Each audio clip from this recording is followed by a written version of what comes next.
Assalamualaikum warahmatullahi wabarakatuh. Salam sejahtera untuk kita semuanya. Rahayu, rahayu, rahayu. Pada kesempatan kali ini saya akan membahas tentang cara untuk mengasah kepekaan batin. Jadi kepekaan batin setiap manusia itu adalah mempunyai. Tetapi peka atau tidaknya batin panjenengan itu beda-beda. Dan semuanya itu bisa diasah supaya menjadi lebih peka. Sebenarnya untuk mengasah kepekaan batin ini ada beberapa cara atau ada beberapa metode. Nah, metode yang pertama bisa menggunakan cara meditasi. Jadi kalau malam, habis jam 12 malam terutama, itu suasananya hening, ya. Kemudian panjenengan mencari tempat, entah itu di kamar ataupun di tempat-tempat tertentu, ya, di tempat-tempat tertentu yang menurut panjenengan itu aman dan nyaman. Nah, di situ panjenengan bisa melakukan meditasi atau semedi. Nah, sebelum melakukan semedi, panjenengan bersuci terlebih dahulu. Ya, kalau panjenengan sudah melakukan meditasi sampai panjenengan betul-betul ya merasakan titik ning. Nah, itu. Jadi awalnya meditasi itu tadi adalah supaya panjenengan itu tenang dulu. Ya, dari tenang terus saja ikuti. Ya, panjenengan ketika meditasi tidak usah memikirkan apa-apa. Jadi lintasan-lintasan yang ada di dalam pikiran pun panjenengan buang semuanya. Persoalan-persoalan kehidupan ya panjenengan singkirkan dulu. Nah, itu nanti kemudian panjenengan setelah menyingkirkan persoalan-persoalan panjenengan ya dengan konsentrasi kepada napas panjenengan, keluar masuknya napas ya sambil terpejam sampai betul-betul panjenengan nanti tenang. Ketika panjenengan tenang sampai taraf ning ya, ketika ning sampai taraf nong. Nah, itulah nanti secara otomatis tidak panjenengan minta pun, kalau panjenengan sudah sering melakukan meditasi ini atau sering melakukan semedi, maka secara otomatis kepekaan batin panjenengan akan semakin meningkat, akan terasah dengan sendirinya. Itu cara yang pertama. Kemudian ada cara yang lain, yaitu dengan cara panjenengan itu sering ziarah atau sering berkunjung ke makam-makam keramat atau makam-makam pepunden panjenengan atau makam-makam waliullah. Nah, itu. Nah, kenapa dengan cara berziarah ke makam-makam atau punden-punden keramat itu kok bisa mengasah kepekaan batin?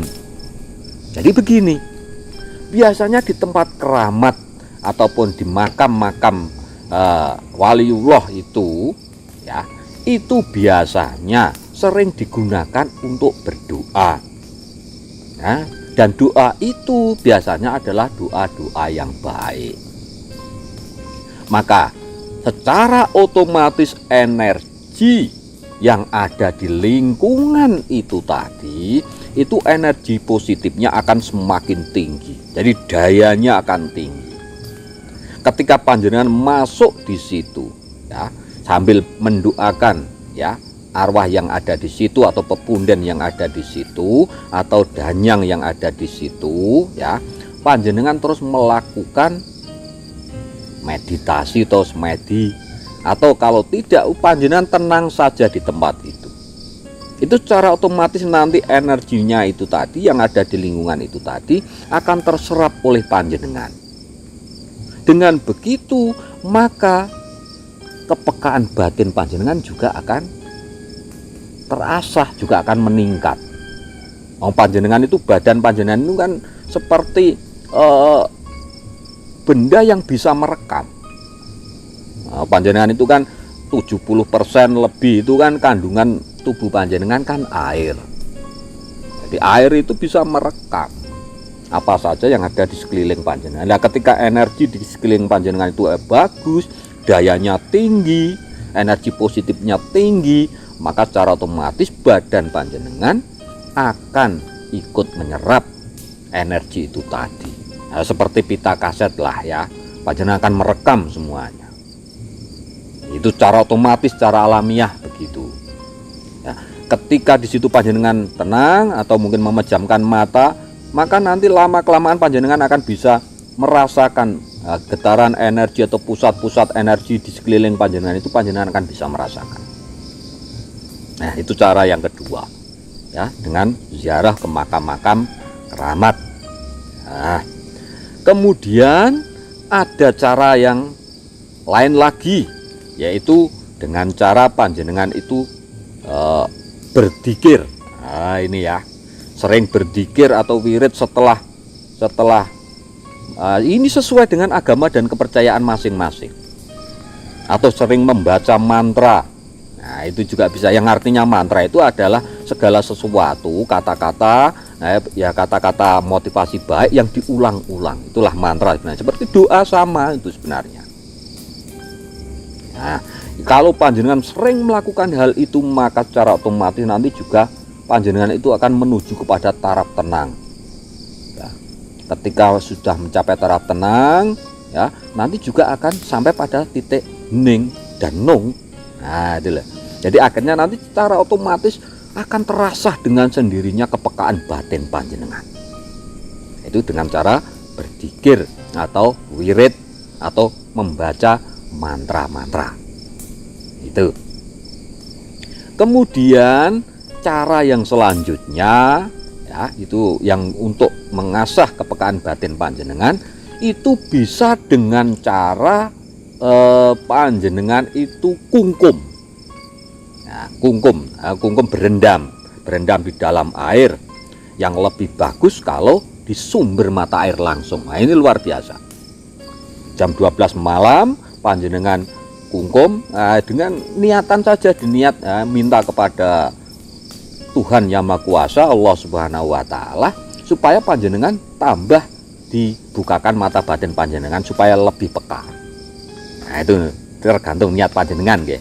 Itu berendam saja itu sampai 40 malam kalau bisa, sehabis jam 12 malam sampai sebelum subuh ya. Itu terserah panjenengan, seumpama sudah dingin sekali ya sudah keluar. Panjenengan sudah keluar dari air itu tadi. Jadi berendam itu adalah salah satu cara untuk mengasah kepekaan batin panjenengan. Kalau bisa di laut juga lebih bagus. Kalau ada tempat ya di air laut, tapi ya cari yang aman ya. Harus cari yang aman, ntar ke bawah ombak malah. Tapi itu bagus sebenarnya. Berendam segini ya, di air. Panjenengan sambil duduk gitu kan, di dalam air dikirakan ada tempat yang seginilah airnya. Itu bagus. Kenapa? Penyerapan energi air itu panjenengan juga dengan konsentrasi penuh. Kalau mungkin yang beragama Islam dengan wirid-wirid tertentu, entah itu sholawatan atau apa saja ya, tergantung panjenengan, itu bisa.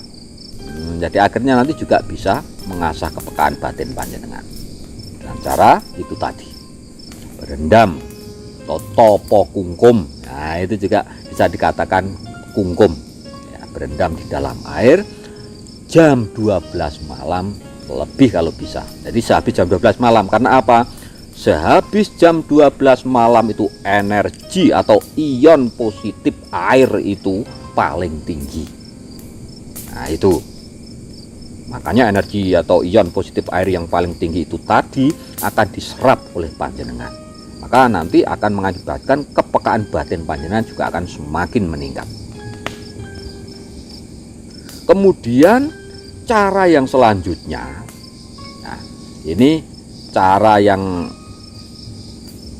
paling sebenarnya ini paling cepat. Panjenengan berpuasa. Nah, dan yang paling bagus adalah berpuasa pas hari weton panjenengan atau hari lahir panjenengan, atau ditambah dengan puasa-puasa sunnah yang lain juga monggo. Itu tergantung sama kepercayaan agama masing-masing. Nah, tetapi kalau saya menyarankan yaitu tadi berpuasa pada weton, hari weton panjenengan.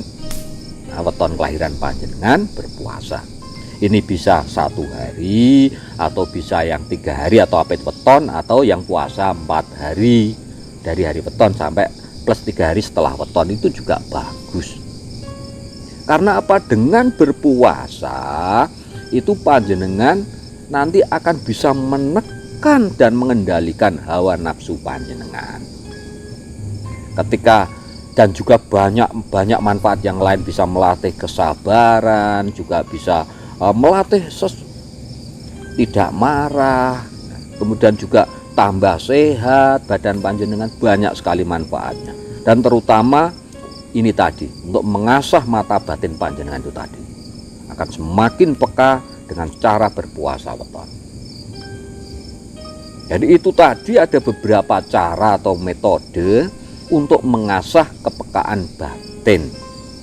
Nah, kalau batin panjenengan sudah peka, itu bisa digunakan untuk apa saja sebenarnya. Banyak manfaatnya.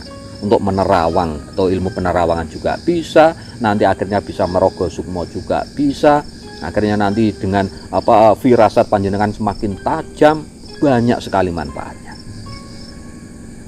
Jadi itu tadi bahasan kita kali ini mengenai cara untuk mengasah mata batin supaya menjadi lebih peka. Mudah-mudahan bermanfaat untuk kita semuanya. Dan bagi sedulur-sedulur, monggo silahkan komentar di kolom komentar. Sekali lagi terima kasih. Wassalamualaikum warahmatullahi wabarakatuh.